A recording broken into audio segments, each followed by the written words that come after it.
প্রতিদিন একই স্টাইলে মাছ রান্না না করে আমার মতো করে একবার রান্না করে দেখুন, বাসার সবাই খেয়ে মাশাআল্লাহ অনেক প্রশংসা করবে আর বলবে যে এভাবে মাছ রান্না করো। মিস্তারা কিচেনে সবাইকে ওয়েলকাম করছি। আশা করছি সবাই ভালো আছেন। তো মাছটা আমি রেডি করে ভাজতে নিয়ে আসলাম চুলায়।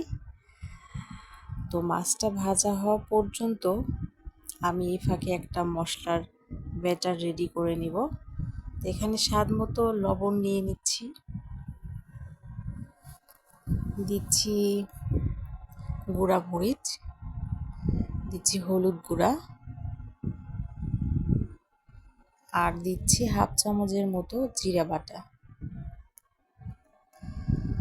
আর দিচ্ছি আদা বাটা, দিচ্ছি রসুন বাটা, দিচ্ছি হাফ চামচের মতো ধনিয়া গুঁড়ো। এবার এটাকে আমি একটু পানি দিয়ে সুন্দরভাবে এটাকে আমি একটু গুলে নিব চামচের সাহায্যে।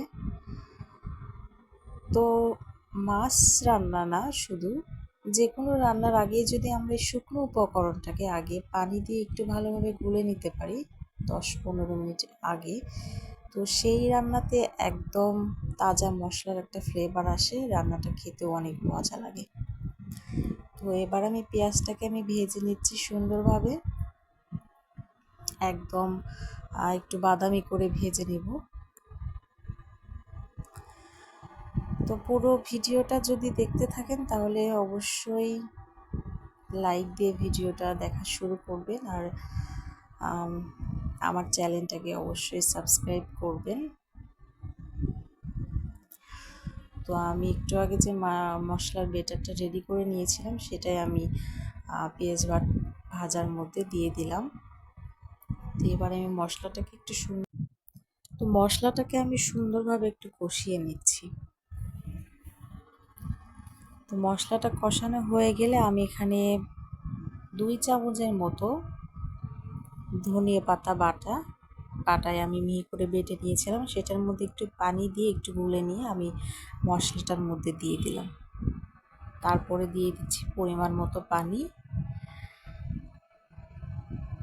দেওয়ার পরে আমি বলক ওঠা পর্যন্ত অপেক্ষা করব। বলক উঠে গেছে, তো এর মধ্যে আমি এক এক করে মাছগুলো দিয়ে দিব।